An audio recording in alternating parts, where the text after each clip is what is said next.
Well, hello, it's Heidi, and normally I do these videos on my other page, but I just felt like I wanted to take some time to do this video.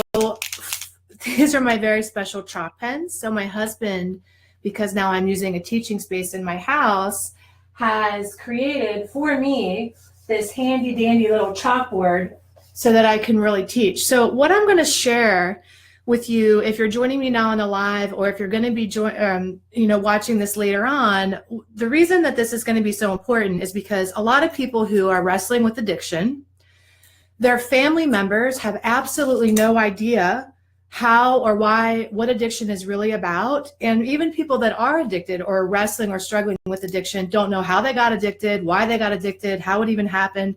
There's a lot of misinformation when it comes to addiction. I promise you, in this short explanation that I'm going to give you, if you share this, even if you learn it yourself, because you're probably still a little confused about how you got here, and if you are willing to share this with your friends or your family, you will never have to explain addiction ever again. It'll increase compassion. It'll help people connect with you and understand you on a level that they have never before. And it'll help you understand yourself and also understand what recovery is really about and how to really take your life to the next level in this new year. Okay? So my husband's on here. Hi, honey. You're downstairs? Okay. So welcome. Let's go ahead and take a minute. And I just want to clear up a couple of myths about addiction in the first place that I think are continually perpetuated out there. There's just, people who've been carrying this information from generation to generation, and it's really destructive. And one of these things is this notion that people are kind of like born addicted, or if their dad's an alcoholic, they're destined to be an alcoholic, or, well, you better be careful because Uncle Jimmy drank too much, so you're going to be an alcoholic too. And really perpetuating this and telling people that it's in their genes and it's in their destiny. And it's really a crock of shit. It's a bunch of bullshit. The reality is that about 50% of the people that are addicted actually have it in their family dynamic, and 50% of people who are addicted do not have it in their family dynamic. And so to say that, it's destiny that you're going to be an alcoholic because there's alcoholism in your family is just totally ridiculous. Only 2% of the world is born addicted. Those babies go through withdrawal as infants, right? Because they're born addicted, but 98% of the rest of the world trains themselves into addiction over time. Nobody was addicted really the first time they did anything. Nobody just took a drink and they had the gene and so they're screwed. That's not how addiction works, okay? So when we go around perpetuating that myth, then we end up being in like a victim mentality. And that's really, really destructive. If you feel like you're in a victim position, then what's the actual chances that you're going to take control and really step up and create a life worth living, right? If you feel like it's just part of your luck or whatever. So the reality is that every single human being on the planet has the addiction gene. You have it. It's like Oprah. She's like, you get a car, you get addiction, not a guarantee, but anybody in the whole entire universe can become an addict at any given time. It's not like you just won the special addiction lottery, okay? Anybody can become an addict. And now it's like 1 in 7, 1 in 10 people are actually addicted. So I'm having this conversation on my Facebook page because what I'm really sick of is like, oh, we don't really have anything like that in our family dynamic. Honey, yes, you do. It's your cousin, it's your sister, it's the principal's kid, it's the doctor, it's everybody is wrestling. And so it's really important that we just start to have real honest conversations about it. The other myth that's floating around is that trauma creates addiction. So like something traumatic happened and now suddenly you're just going to be an addict because you were molested or raped or something terrible happened. 2 twin girls can grow up in a really tragic home environment. There can be alcoholism, abuse, neglect, rage, violence. They can have a terrible upbringing. Let's say that one of their parents is really abusive, verbally assaults them on a regular basis, tells them they're a piece of shit, they're not worth anything, they're horrible people. Dad's drinking all the time. He doesn't know if it's raining or if it's Tuesday, right? He's out to lunch. These 2 little twin sisters grow up.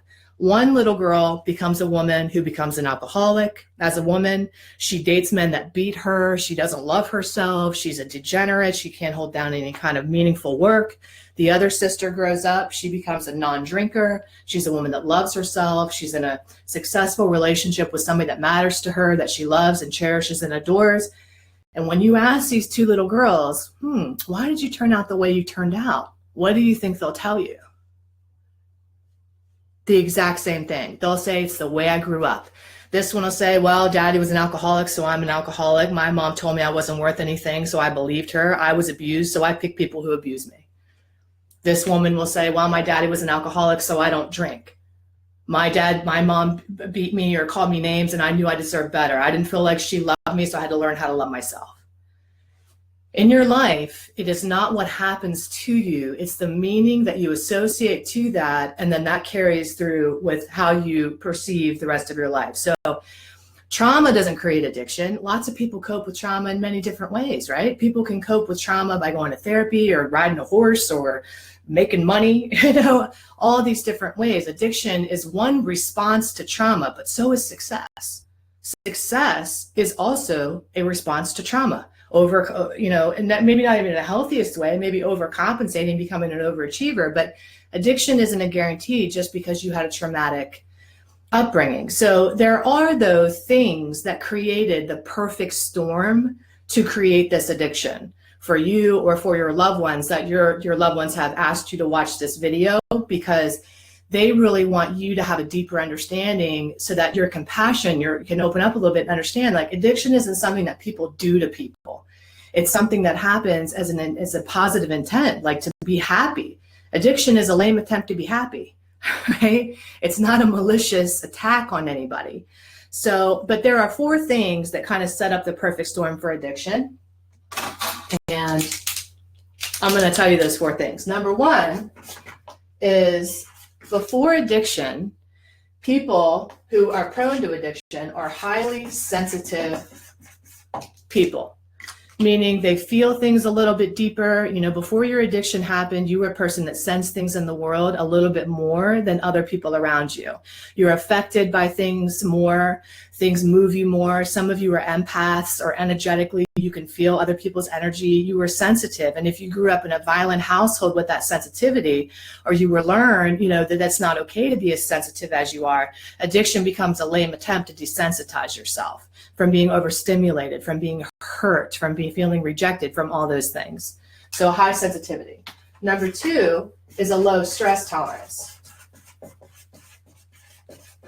So you had a low stress tolerance before addiction came into place. And what that meant is you either flipped out when you were under stress and you got overloaded easily. Like, people have a bucket, right? And they can, put water in the bucket, and your bucket fills up faster than the average bear, right? When it comes to stress. So you either blow up, you explode, or implode, or, you act out or you shut down. But there's very little room in between, because you also have this 3rd characteristic, which is little to no coping skills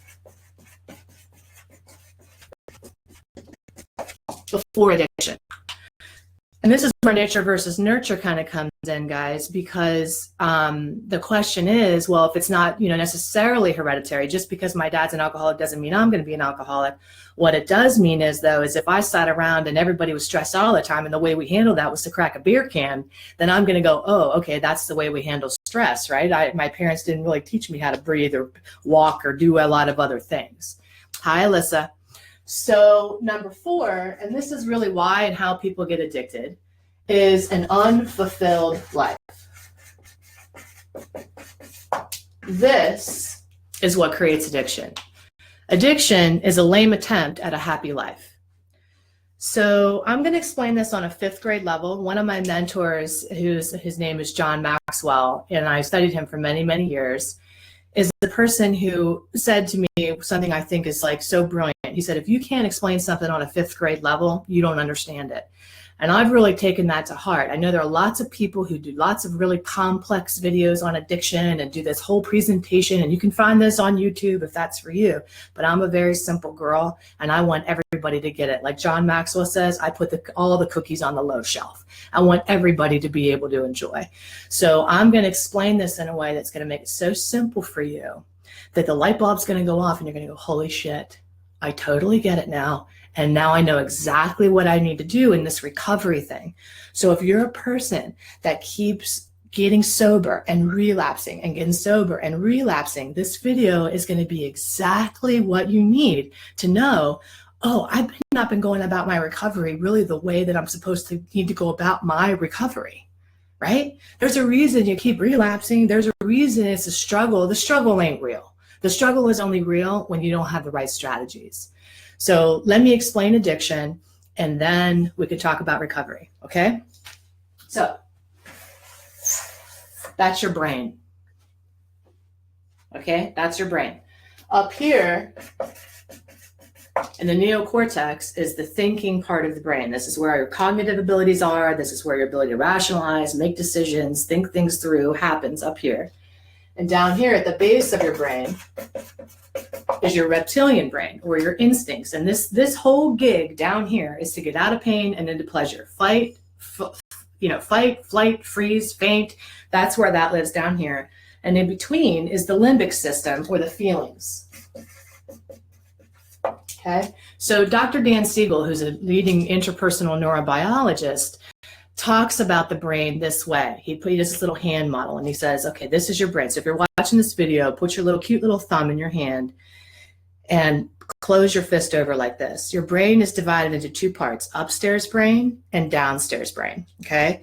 Upstairs brain is your neocortex, the ability to think, to rationalize, to make decisions, and your downstairs brain is your feelings and your instincts, want to get out of pain and into pleasure. In a normal brain, all day long, we want to do irrational shit, right? Who wanted to punch a random in the liver today? Anybody? Give me a heart. Did you want to punch a random in the, do a roundhouse to the throat? Do something inappropriate, lay in bed all day and eat chips. I don't know, something inappropriate. But your upstairs brain was like, hey, that's not a good idea. It was like, shh, shh, shh, shh, shh. It was like, calm down, okay? Ain't nobody gonna be doing lots of hearts. Lots of people want to do throat roundhouse kick punches. I get it, right? Me too. Hey, but we've got working neocortexes that are like, not a good idea, okay? So all day long, it's doing this. Now I have a 3-year-old who's sleeping. She's going to be up very soon. She's going to storm in here and start acting cuckoo for Cocoa Puffs. And I'm going to tell you what's going to go down. Where does she live? Upstairs brain or downstairs brain? Tell me. Upstairs or downstairs brain? Downstairs brain. How do I know that my 3-year-old lives in her downstairs brain? Because she's when she doesn't get what she wants when she wants it, she's throwing tantrums. She's acting crazy. She's flipping out. Who does the world revolve around? Her. All 3-year-olds are narcissistic, right? They all think they're the only person on the planet. And so this part of the brain is starting to develop in her, but it's slow going. So she's primarily all down here. I want what I want when I want it. And like if we go to Target, this would be evident to you, right? Because we'd be walking through the aisles. She sees a toy that she wants. And I go, Ellie, we're not getting that toy today. And she starts flipping out. She starts making a tantrum. I want the toy. Starts kicking and whatever. How effective would it be if I were to walk up to my toddler in the middle of Target who's tantruming in the middle of the aisles, okay, mid kicks, and I go, think about your behavior right now. Can you really just think about what you're doing to the family? You're embarrassing me. Why are you doing this? This isn't making any sense. Do you understand? Nobody's home, okay? Let's get real. Nobody's home in her brain. She's not able to hear that. She's all down here. My toddler lives down here. Where do you think addiction lives? Upstairs brain or downstairs brain? Addiction lives in the downstairs brain. So when somebody is active in their addiction and they're like all down here flipping out, I want what I want when I want it. I want to, give me this. If you don't give me this, I'm going to leave. I'm going to, divorce you. I'm going to do whatever, stealing from you, lying from you, manipulating you. And you're going, can't you see what you're doing to the family? Don't you see it's killing us? You lecture them, you blame them. I'm going to tell you what. Stop wasting your breath because nobody's home, okay? In addiction, this part of the brain is completely sleeping, okay? Nobody in their right mind in addiction, if they had access to this thinking part of the brain, would be doing the things that they're doing in their addiction. Nobody's home. All right. So when you take things personally, it's like me looking at my toddler who's throwing a tantrum on the floor and going, how could you do this to me? She ain't doing it to me. She has no access to this part of her brain to know any better. And if she did, she wouldn't choose it. And that's how addiction works too.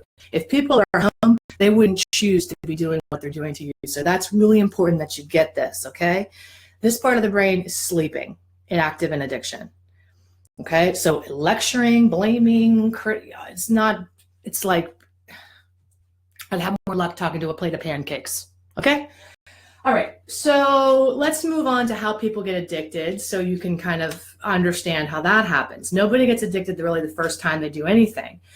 You might think that that's how it happened, but it's not how it happened. It might seem like that's how it happened, but you and I and everybody else who wrestles with addiction starts off the same way, this way.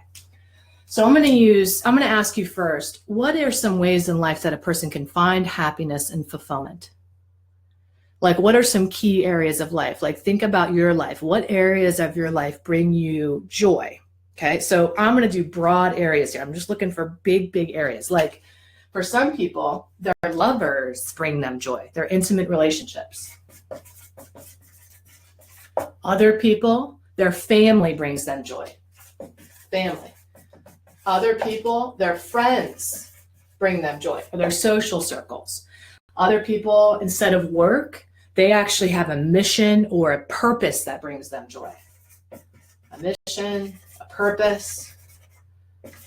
Some people have hobbies that they really love. Some people have a spiritual relationship that brings them love, a spirituality. Some people have a physical health that brings, physical relationship with their body that brings them joy. There are lots of different ways for a person to find fulfillment and happiness in life. But what happens in addiction is, outside of addiction, this part of the brain, the downstairs part, wants to get out of pain and into pleasure. So what it does is it knocks up to the thinking part of the brain. It goes, hey, buddy, hi up there. How are things going? This part of the brain. I mean, it's not that articulate, but it goes toddler. It goes, me, I want happy. I want to be happy. Okay. So the upstairs brain goes, oh, okay. You want to be happy? Oh, all right. Have a drink. Let's use that for today for an example. I could say, have a little cocaine. I could say, have a little pill. I could say anything, but I'm just going to use alcohol. So it says, hey, have a drink. Travels down into the brain, feels pretty good. When you have alcohol, when you eat an Oreo, it increases your happiness or dopamine 50%. So you feel pretty. That's why you can't just eat one damn Oreo. You're like, give me the sleeve. When you have sex, it increases it 150%. That feels better. Okay. Alcohol is 300%. An opiate is 750%. Crack is like 1200%. So you have this huge increase in dopamine in your brain. What happens when that drink wears off? Now there's a deficit. Now there's you're worse off than when you started. So the brain goes, oh man, hey, knock, knock. I want more. It's like when Ellie has a piece of chocolate, she's downstairs. She goes, more, right? So have another drink. All right, super. Is there anything wrong with that? Well, in a normie, there's nothing wrong with that, right? But what happens in a normie, person who doesn't use, however, alcoholics and addicts use, what happens in a normie after about 2 drinks? They go, shh, shh, shh. The downstairs toddler goes, I want another drink. And the parent goes, oh, buddy, you got to drive. The parent goes, oh, come on, you got to work in the morning. The parent goes, you're going to act like an idiot. The parent goes, come on, you got things to do. The parent parents the toddler in a normal functioning brain, and yours did the same thing once upon a time. But you still want happiness. So in a person who's less susceptible to addiction, they can say, oh, the toddler can go, but I still want to feel good. And the parent can go, well, get with your lover instead. That'll make you happy. Or go work on your project at work, or go play the guitar, okay? Or go out with your friends, or go meditate or pray, or go work out, or go call your mom. It has a lot of other ways to be happy. But in this person who started off with this cocktail of things to begin with, already had an unfulfilled life, your brain went, your parents started to go early in addiction. Your parent went, before you got addicted, your parent went, oh shit, you really shouldn't have another one. And they were like, oh, why don't you go talk to your boyfriend? And you were like, but my relationship sucks and I don't know how to be intimate. And every time I have a couple of drinks, that loosens me up. Addiction, by the way, from my personal theory, is a disease, is an attachment disorder. It's an inability to attach to things in our life that matter in a way that's really sustainable and authentic. And so we can't attach to things that really matter. We bond to a substance or attach to a substance instead. If I have problems, so addiction is not the problem, it's the solution. And that's just what that means. If I have problems being intimate around my relationships, and when I was young, I used to have incredible problems in my intimate relationships. That's what makes me exceptional now that I've overcome them and helping other people. I actually walk my talk. But when I was here and didn't know how to be in intimate relationships, I said, well, let me have a couple of drinks so that I can be in my intimate relationships, right? Everybody's a little bit different. So for you, you might have said, well, it's a normal, a normie might go, well, let me just call my friends. But maybe somebody listening to this is like, I'm socially awkward. I don't have a lot of friends.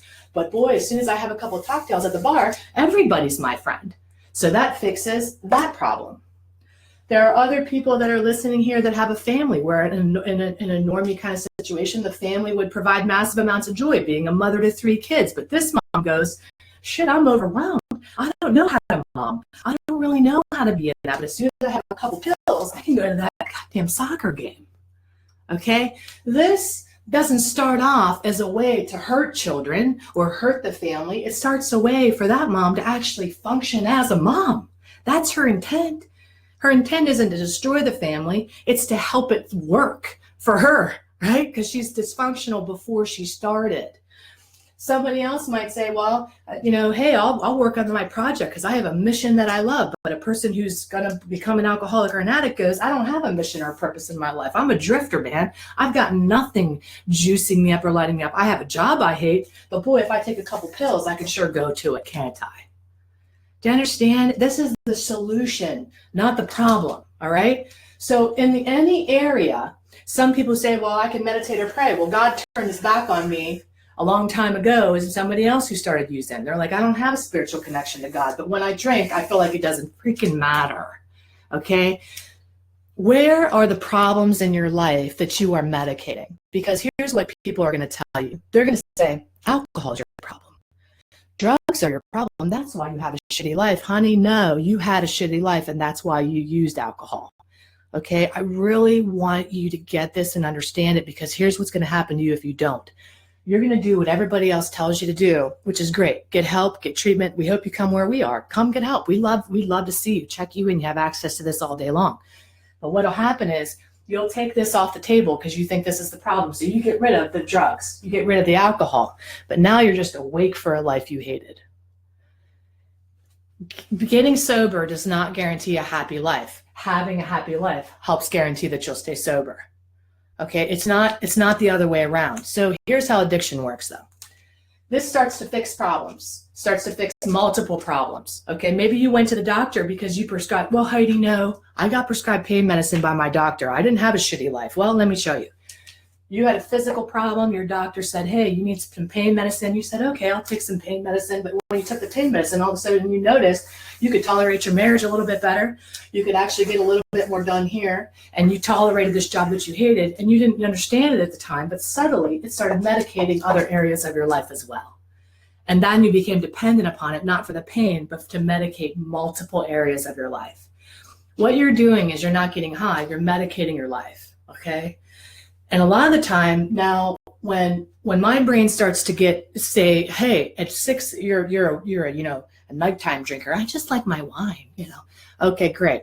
Well, at nighttime, you start to have a little bit of your wine every night, and your brain starts to go, hey, at around 6:30, we're going to get bombarded with dopamine. And your brain goes, hey, shut back production, Bill. Yeah, hey, Jimmy, let's call it a night. She's about to get hammered. So it stops making production of your dopamine. So now you're not drinking to actually get high. You're actually drinking just to feel normal. All right. You're just using to feel normal at this point. There's no satisfaction in it because you're so depleted of dopamine. You're just trying to get level again. So you continue to use, and now you're not getting dopamine on your own. So people are looking at you going, you have a relationship, but you can't feel any joy there anyway. Maybe you could feel a little joy before. Now you can't because all your joy is synthetically coming from here. And that's physiological and biological at this point. It's not psychological. Your brain is getting all of its dopamine produced here chemically. It's not going to produce it here. So you can look at yourself and say, why is it that I can look at my family and continue to do this? Because at this point, it's starting to hijack this part of the brain, the thinking part. So now these other areas are suffering, but you continue to use, and the thinking part of your brain, that muscle, says things like, hey, slow down, that's a bad idea. And here's what you do. You go, fuck you. Pardon my French, but that's what you did. You went, piss off, shut up, we're not listening to you today. And eventually that part of the brain, like if I tied up my right arm, eventually it would stop working. And that's what the thinking part of your brain did. Eventually you told it to shut up so many times that it was like, oh, I guess our job here is done, fellas. Let's call it a day. And then your parent went to sleep and your toddler woke up big time. You might think you have an angel and a devil on your shoulder, right? Your addiction is your devil, and it's not how it works, guys. You have a toddler that's your addiction and a parent. How are you going to parent your addiction? How are you going to parent it? It's not good versus evil here. It's parent versus child, okay? You have to be the parent. So here's how addiction looks. You continue to use, and then what you did, and I did, is we broke our brains. Oh shit, and the part of the brain that breaks is in the reward system. It's called the nucleus accumbens and the reward pathway of the brain. And all you need to know about that part of the brain that breaks. So addiction, the only thing addiction is permanent, irreparable brain damage to your off switch. Here's your off switch, it's your nucleus accumbens. That's never going to function again for the rest of your life. Once it's broke, it's broke. That's why there's no cure for addiction. Nothing else is broken about you. Your character is fine. Your morals are always there. They were hard to find when you were hijacked, but you're a good person. You're not the devil. You're not possessed. There's not something wrong with you. You're not a shithead. You have a broken off switch. And when you really understand that about yourself, that you're not damaged goods, you're not damaged goods. The part of your brain that controls whether you use one drink or two is broken for the rest of your life. Then you can start to come to terms with it and go, oh, okay. That's all addiction is I don't have an off switch. And now you go, what a relief to know that, right? So when you break the off switch, and because it never heals, now that I've taken the drugs away, recovery doesn't look like just don't pick up. Because if you just don't pick up, you're still going to now be awake for this life that you were attempting to medicate in the first place. Your job in recovery is to create a life so fulfilling, so amazing, so rewarding that you actually want to be awake for it, okay? It means working on the areas of your intimate relationships and pursuing what it looks like to be in a healthy relationship. Yeah, wait a year. I know Deb and I joke all the time, who's watching right now, about, I have another training, and I don't want to get into it, but Deb and I have this inside joke about relationships, no relationships for a year. If you do think that if you just sit on your ass for a year and don't actually pursue learning about relationships, that when the year comes along, you're going to magically meet the love of your life and be great at it, not a chance. You need to actively pursue working on your relationships, finding your mission or purpose, working on hobbies and fun that light you up, pursue your spiritual development, pursue your physical health, pursue your friendships, and actually work on your family dynamic. That is what recovery looks like. Recovery looks like working on your life, not working at staying sober. If you work on just staying sober and you don't work on your life, like I keep saying, you're just going to be awake for a life you can't stand. And then that's a recipe for relapse. So is it always going to be fun to be working on your life? Is it always going to be fun in 2018? Now you have this new year coming up and you're like, shit, guess what? I just did your game plan for 2018. Okay. Your family members that you told to watch this video, okay, that you said just, hey, family, can you watch this video? Because Heidi's going to explain addiction and you're going to get it. Your family member gets addicted. I could put you in here, the addict or alcoholic, okay? And your family, their job is to run to your rescue, right? They run to your rescue. And then all of a sudden, they get high from that. Even though it's a ride they can't stand, they get high from rushing in and the rush of what's going to happen. And even though they hate it, they get addicted to the chaos of it. And then all of a sudden, their intimate relationship starts to suffer because now all they do is argue about you. If you have a child that's addicted, this relationship suffers because all the focus is here. You have other kids, but they wouldn't know it. The only time you meditate or pray is when it's about this person. You have a hobby. It's called Google, how to detox people in the bedroom. That's what you research. What's Ativan? What's a benzo? That's your full-time job now, right? And so you get addicted up here too. And then your off switch gets broken. And you don't know how to step back and just be a wife, a lover, a mother, a friend, instead of a detox center, a treatment center, a halfway house, a life coach, a sponsor. And so it's very complex, okay? Recovery is your own sacred walk to wellness.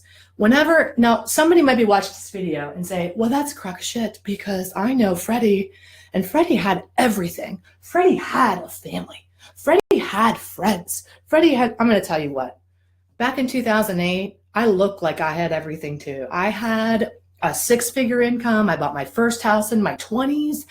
I looked like I had it together. I could afford the house and the shoes and traveling around. But I'll tell you what, I would march into companies and consult for them and make millions of dollars. And then I would go home and binge drink until I couldn't remember my own name and lose my shoes. And then I would wake up in the morning, put on my stilettos and my pencil skirt, march back into the $1 million company, and then go home, drink my face off until I forgot my own name. It looked to other people like I had everything too. But I didn't. And the areas that I was medicating for me is I was terrible at my relationships. I didn't know how to be with a person in a way that was authentic. I was a perfectionist. I was an overachiever. I didn't know how to be comfortable in my own skin. I didn't know how to just, be myself and just be enough and let it be. Shit, please, honey. Never in a million years would I think about something like that, right? I needed things to be right. I needed to be in control. I had work and I had wine, and I didn't have a whole lot else. And so my recovery looks like pouring energy into the areas that matter most to me, right? My family relationships, my relationship with my daughter, my relationship with my husband, my friendships that are real, authentic, fulfilling, not the fake bullshit stuff, the Instagram friends.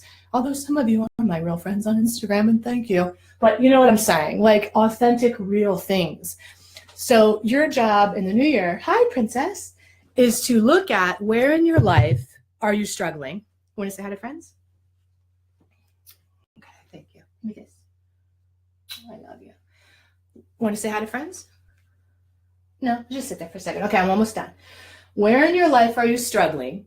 And also, where can you look at getting more coping skills, increasing your stress tolerance, these other things too. But that's exactly why we want you to join us for our upcoming seminar in January, Recovery Reboot. We'll put the link in one of the comments here. This is what we're going to do January 19, 20, and 21. We are going to be spending the entire weekend working on this with you, figuring out where in your life you actually need to put more focus, more energy, more love, more attention, more time. And then Doug and I are going to do processes with you that are going to be destined to, number one, look at diagnosing where these problems are for you, for real. And then number two, getting to work, right? Having a good plan, an action plan so that you can fix it for good. Please share this video with your friends and family. Doug and I do this seminar every single weekend, once a month with your loved ones. We have them come to our family program. And we teach this, and this is the minute the light bulb goes off for the family. Did you do that? Okay. And really helps them understand addiction in a brand new way. People take addiction personally and think it's about them. Your loved ones think that your addiction is about them, and it's not. And I'm going to be doing more videos about that and more videos to help you. And if you would like that, please let me know if there's a topic you want covered. I know I had a lot to cover. I didn't read all the comments. I'm going to go back after and read all the comments. And I'm going to reply, and maybe I can even make another video for you if you need to. Do you want to say anything else about what you like, or how you're doing, or want to say hi to friends? No, not today. Okay. All right. Well, we love you so much. We hope this video was helpful, and we're going to go snuggle, right? Because I haven't seen you in like 2 hours because you were sleeping. Okay. Say bye-bye. Bye-bye. Bye-bye.